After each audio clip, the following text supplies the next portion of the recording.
Sino po naniniwala isang araw, alaala na lang ang payo ng mga magulang mo sa'yo? At sino po naniniwala, isang araw, yung nanay na kasama mo ngayon, maaaring katabi mo ngayon, yung tatay na kasama mo ngayon, isang araw, aalalahanin mo na lang din. Hindi kayo forever na magkasama. Kaya nga, lahat ng magulang hanggat kasama pa yung anak, gagawin ng lahat.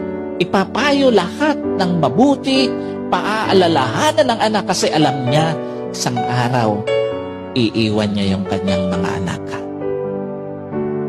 Isang araw, hindi lang payo ng mga magulang mo ang magiging alaala. Kahit magulang mo isang araw, magiging alaala na lang sa buhay mo. Kaya nga napakapalad mo kung may magulang ka pa ngayon na kasama, may magulang ka pa ngayon na nagpapayo sa'yo, may magulang ka pa na nagpapaalala sa'yo. Kasi one day, wala na yan sa tabi mo. Yung mga payo niya, alaala na lang din sa buhay mo.